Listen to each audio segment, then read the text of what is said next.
పూర్తి వివరాలు చూసే ముందు మా ఛానల్ ని సబ్స్క్రైబ్ చేయడం మర్చిపోకండి. శ్రీ గురుభ్యో నమః. శ్రీ మహాసరస్వత్యై నమః. ఓం నమః శివాయ. నారాయణ శాస్త్రి ఆస్ట్రాలజీ ఛానల్ వీక్షిస్తున్నటువంటి ప్రేక్షక మహాశయులకు స్వాగతం, సుస్వాగతం.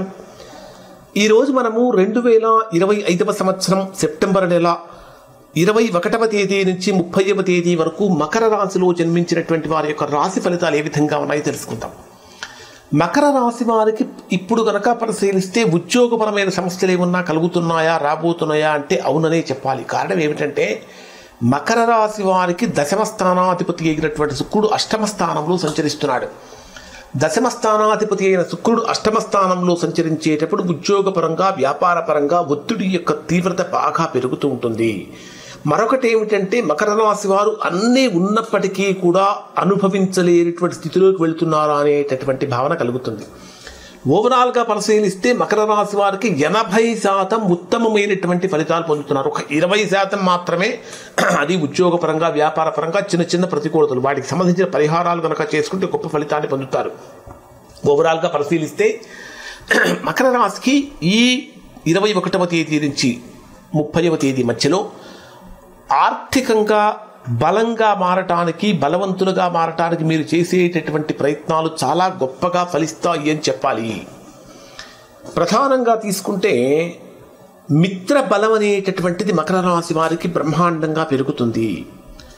అన్నింటికంటే ముఖ్యంగా సాహసోపేతమైనటువంటి నిర్ణయాలు తీసుకోవడానికి మకర రాశి వారికి అవకాశం ఏర్పడుతుంది. కారణం ఏమిటంటే 9వ స్థానములో సంచరించేటటువంటి రవి బుధ గ్రహాల యొక్క కలయిక మకర రాశి వారిని అపారమైనటువంటి జ్ఞానవంతులుగా మారుస్తుంది. అంటే ఏ పని చేసినా సరే దానికి సంబంధించినటువంటి ఫుల్ నాలెడ్జ్, అంటే పూర్తి పరిజ్ఞానంతో చేయటం వలన చక్కగా ఉత్తమమైనటువంటి ఫలితాలు పొందుతారు. మరొకటి మకర రాశి వారికి చతుర్థ స్థానాధిపతి అయినటువంటి కుజుడు మీ రాశికి దశమ స్థానంలో సంచరిస్తున్నాడు. కుజ వీక్షణం కూడా మీ జన్మరాశి మీదనే ఉంటుంది. అంటే చేసేటటువంటి వృత్తి, ఉద్యోగ, వ్యాపారాలకు సంబంధించినటువంటి ప్రదేశాలలో అనవసరమైనటువంటి ఆవేశం తెచ్చుకోకూడదు.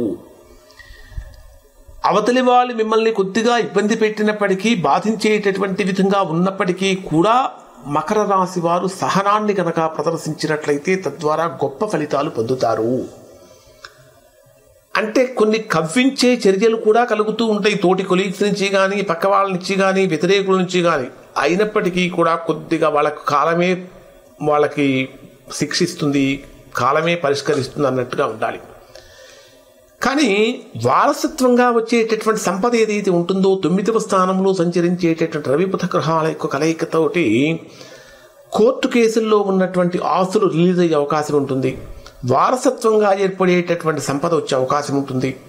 స్థిరాస్తుల కొనుగోలు కోసం చేసే ప్రయత్నాలు గొప్పగా ఫలిస్తాయి అని చెప్పాలి. భూ సంబంధమైనటువంటి లావాదేవీలు కూడా అనుకూలంగా మారుతూ ఉంటాయి. ఇన్వెస్ట్మెంట్స్ చేసేటటువంటి వారికి అనుకూలంగా ఉంటుంది.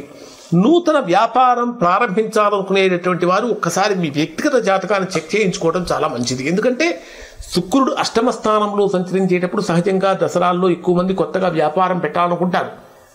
కానీ ఇక్కడ మీకు దశమ స్థానాధిపతి అష్టమ స్థానంలో సంచరించేటప్పుడు నూతన వ్యాపార ప్రారంభం చేయాలనుకునేటటువంటి వారు, కొత్తగా పెట్టాలనుకునేవారు ఇది అంత యోగ్యమైనటువంటి సమయం అయితే కాదు. మరి ఈ మాసంలో చేసే వివాహ ప్రయత్నాలలో కూడా ఆటంకాలు కలుగుతూ ఉంటాయి. గతంలో చేసిన రుణాల యొక్క తీవ్రత కొద్దిగా పెరుగుతూ ఉంటుందని చెప్పాలి. మరి డే వైజ్గా పరిశీలిస్తే 21వ తేదీ ఉదయం నుంచి 21వ తేదీ సాయంత్రం 4:30 గంటల వరకు ఉన్న సమయం పూర్తిగా ప్రతికూలమైన సమయము. ఈ సమయంలో తీసుకునేటటువంటి ఏ నిర్ణయమైనా సరే నష్టాన్ని కలిగిస్తుంది తప్ప లాభాన్ని కలిగించదు. కాబట్టి ఈ సమయంలో ముఖ్యమైన నిర్ణయాలు తీసుకోకూడదు. ఎందుకంటే ఆర్థిక లావాదేవీలలో జాగ్రత్తగా ఉండాలి. అప్పులకు, రుణాలకు సంబంధించినటువంటి విషయాల్లో జాగ్రత్తగా ఉండాలి. ఖర్చుల యొక్క తీవ్రత కూడా పెరుగుతూ ఉంటుంది. ఆరోగ్యపరమైన సమస్యలు కూడా కలుగుతూ ఉంటాయి. ప్రయాణాలు చేసేటప్పుడు కూడా ఊహించినటువంటి విధంగా ఇబ్బందులు కలుగుతాయి. కాబట్టి జాగ్రత్తగా ఉండాలి. పరిహారం ఏమిటంటే సూర్య భగవానుని చక్కగా ప్రార్థించడం చాలా ఉత్తమమైనటువంటి, సూర్య నమస్కారం చేయడం చాలా మంచిది. 21వ తేదీ సాయంత్రం నుంచి 23వ తేదీ రాత్రి 2:57 వరకు ఉండేటటువంటి సమయంలో ఇది మీకు అదృష్టాన్ని కలిగిస్తుంది, ఆకస్మికమైనటువంటి భాగ్యాన్ని కలిగించేటటువంటి సమయం అని చెప్పాలి. ఉన్నత వర్గాల నుంచి, పై అధికారుల నుంచి, తోటి కొలీగ్స్ నుంచి చక్కటి ప్రశంసలు అనేటటువంటి వస్తూ ఉంటాయి. ఖచ్చితంగా దూర ప్రయాణాలు అనేటటువంటి మకర రాశి వారికి ఈ రోజుల్లో కలిగే అవకాశం కనిపిస్తూ ఉంటుంది. అలానే కొత్త కొత్త అవకాశాలు మకర రాశి వారిని వెతుక్కుంటూ వస్తున్నాయి అని చెప్పాలి. అలానే శ్రామికులకు, వ్యాపారులకు, వ్యవసాయదారులకు కూడా ఇది అనుకూలమైన సమయం అని చెప్పాలి. గోమాతకు ఆహారం కనుక సమర్పించినట్లయితే మంచి ఫలితాన్ని పొందుతారు. 23వ తేదీ రాత్రి నుంచి 26వ తేదీ మధ్యాహ్నం 3:24 వరకు ఉండేటటువంటి సమయంలో ఇది మీకు వృత్తి, ఉద్యోగ, వ్యాపారాలలో ఒక గొప్ప శుభవార్త వినేటటువంటి విధంగా ఇక్కడ మీకు ఉండబోతుంది. చేసేటటువంటి పనిలో తీవ్రమైనటువంటి ఒత్తిడి ఉన్నప్పటికీ విజయవంతంగా పనులు పూర్తి చేయగలుగుతారు. పేరు ప్రఖ్యాతులు పెరుగుతూ ఉంటాయి. కుటుంబంలో సమన్వయం లోపం రాకుండా చూసుకోవాలి. అంటే అండర్స్టాండింగ్ అనేటటువంటి చాలా ఇంపార్టెంట్. ఆరోగ్యపరంగా కూడా కొద్దిగా జాగ్రత్తలు పాటించాలి. శ్రీ మహాలక్ష్మీదేవిని పూజించడం చాలా మంచిది. ఇక్కడ మీకు 26వ తేదీ మధ్యాహ్నం 3:24 నుంచి 28వ తేదీ రాత్రి 3:55 వరకు ఉండేటటువంటి సమయంలో ఇది సామాజిక సంబంధాల మీద తీవ్రమైనటువంటి ప్రభావాన్ని చూపిస్తుంది. వ్యాపారపరమైనటువంటి లాభాలు కలుగుతూ ఉంటాయి. షేర్ మార్కెట్ చేసేటటువంటి వారికి అనుకూలంగా మారుతూ ఉంటుంది. బెట్టింగ్స్ కొంతమంది బాగా అలవాటు పడుతుంటారు. అటువంటి వారు మాత్రము చాలా దూరంగా ఉండాలి. ఇక్కడ కొన్ని అపార్థాలు వచ్చే అవకాశాలు ఉంటాయి.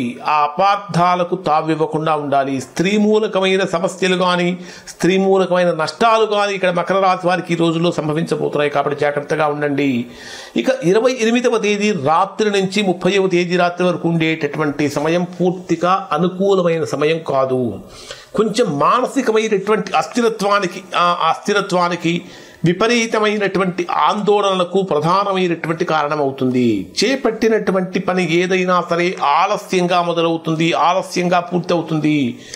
చేసేటటువంటి పనుల్లో మీ తోటి కాంపిటేటర్స్ నుంచి సమస్యలు అనేటటువంటి ఎదుర్కొనే అవకాశం కనిపిస్తూ ఉంటుంది.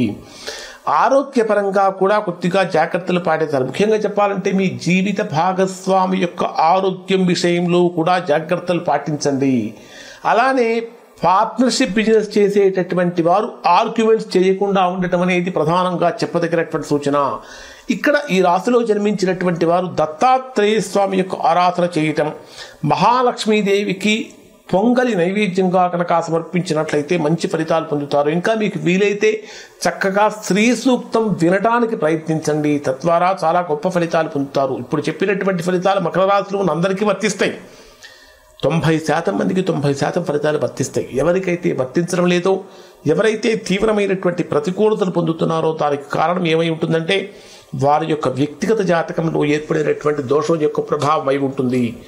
అటువంటి సందర్భంలో ఒకసారి మీరు మీ యొక్క వ్యక్తిగత జాతకాన్ని విశ్లేషణ చేయించుకొని దోషం ఎక్కడుందో తెలుసుకుని దోష నివారణ చేయించుకుంటే సత్ఫలితాన్ని పొందుతారు. ఇవి మకర రాశి వారికి సంబంధించిన ఫలితాలు. శుభం.